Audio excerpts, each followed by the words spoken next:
എൻ്റെ ഏറ്റവും പ്രിയപ്പെട്ട എഴുത്തുകാരിൽ ഒരാളാണ് എന്താണ് നിക്കോസ് കസൻസാക്കിസ്. അപ്പോൾ അദ്ദേഹത്തിൻ്റെ ഇടത്ത് പോവുക, അദ്ദേഹത്തിൻ്റെ ക്രീറ്റ് എന്ന് പറയുന്ന നഗരം കാണുക എന്നുള്ളത് എനിക്ക് വലിയ ആഗ്രഹമാണ്. ദീർഘകാലമായി മനസ്സിൽ കൊണ്ടു നടന്നതാണ്. പലപ്പോഴും പല സുഹൃത്തുക്കളെയും ക്ഷണിച്ചിട്ടും അവർക്കും സമയമില്ല. എന്നിട്ട് ഞാനൊരു സോളോ യാത്രയാണ് യഥാർത്ഥത്തിൽ നടത്തിയത്. അങ്ങനെ ഏതൻസിൽ പോയി ആ വഴിയാണ്, അതിനോടനുബന്ധിച്ചാണ് ഞാൻ മലയാളികൾ വളരെ അപൂർവമായി പോയിട്ടുള്ള മൗണ്ട് ആഥോസിൽ പോയിട്ടുള്ളത്. മൗണ്ട് ആഥോസ് എന്ന് പറയുന്നത് ഈ കിഴക്കൻ സഭകളുടെ, കിഴക്കൻ ഓർത്തഡോക്സ് സഭകളുടെ ഏറ്റവും പ്രധാനപ്പെട്ട വിശുദ്ധ സ്ഥലങ്ങളിലൊന്നാണ്. ഏതാണ്ട് 20ഓളം സന്യാസി മഠങ്ങൾ മാത്രമുള്ള ഒരു സ്വതന്ത്ര റിപ്പബ്ലിക്കാണ്. ഗ്രീസിനുള്ളിൽ തന്നെയുള്ള ഒരു സ്വതന്ത്ര റിപ്പബ്ലിക്ക്. അവിടത്തേക്ക് നമുക്ക് പോകണമെങ്കിൽ പ്രത്യേക പെർമിറ്റ് വേണം.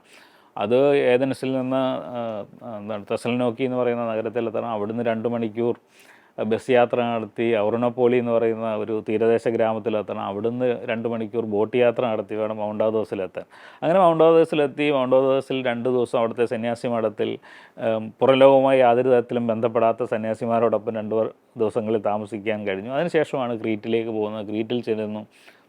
നിക്കോസ് കസൻസാക്കിസിൻ്റെ ശവകുടീരം കാണുന്നു. അപ്പം സാക്കിസിനെ സംബന്ധിച്ചിടത്തോളം അദ്ദേഹത്തിൻ്റെ ഏറ്റവും പ്രധാനപ്പെട്ട കൃതി സോർബ ദ ഗ്രീക്ക് തന്നെയാണ്. അപ്പം സോർബയെ സൃഷ്ടിച്ച എഴുത്തുകാരൻ്റെ ദേശം, അദ്ദേഹത്തിൻ്റെ ശവകുടീരം, അദ്ദേഹത്തിൻ്റെ വീട് ഇപ്പം മ്യൂസിയമാണ്. അതൊക്കെ പോയി കാണാൻ കഴിഞ്ഞു എന്നുള്ളത് ഭയങ്കര സന്തോഷമുള്ള ഒരു നിർവൃതി നിറഞ്ഞ അനുഭവമായിരുന്നു.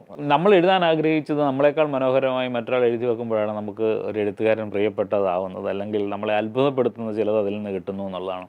ക്രിസ്തുവിനെ അദ്ദേഹം നോക്കിക്കാണുന്ന വിധം, കാരണം ഞാൻ ഒരു ക്രിസ്തീയ കുടുംബത്തിൽ ജനിച്ചു വളർന്ന ഒരാളെന്ന നിലയിൽ ചെറുപ്പം മുതൽ തന്നെ ബൈബിളിനെയും യേശുവിനെയും ഒക്കെ ഇങ്ങനെ കൂടെ കൊണ്ടു നടന്ന ഒരാളെന്ന നിലയിൽ എങ്ങനെയാണ് ലാസ്റ്റ് ടെംപ്റ്റേഷൻ ഓഫ് ക്രൈസ്റ്റിനകത്ത് ക്രിസ്തുവിനെ അദ്ദേഹം അവതരിപ്പിക്കുന്നത്, അദ്ദേഹത്തിൻ്റെ ആത്മീയത എന്താണ്, അദ്ദേഹത്തിൻ്റെ ഏറ്റവും വലിയ പ്രാർത്ഥന, ദൈവമേ ഞാൻ എന്തായിത്തീരണമെന്ന് നീ ആഗ്രഹിക്കുന്നു, എന്നെ നീ അതാക്കി തീർക്കണമേ എന്നാണ്. നമ്മൾ ക്രിസ്ത്യാനികൾ ധാരാളം പ്രാർത്ഥനകൾ പ്രാർത്ഥിക്കുന്നതിൽ അതിനേക്കാളൊക്കെ എത്രയോ മനോഹരമായ പ്രാർത്ഥനയായിട്ടാണ് എനിക്ക് തോന്നുന്നത്. അപ്പോൾ അദ്ദേഹം കൊണ്ടു നടന്ന ഒരു മതാതീതമായ ഒരു ആത്മീയതയുണ്ട്.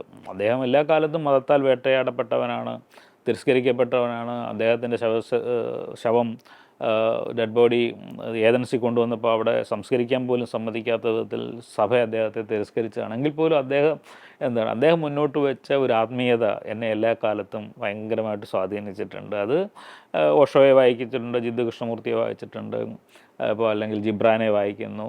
അതിനോടൊപ്പം തന്നെ ഞാൻ ഭയങ്കരമായി ആരാധിക്കുന്നത് അദ്ദേഹത്തിൻ്റെ ഈ ആത്മീയതയാണ്.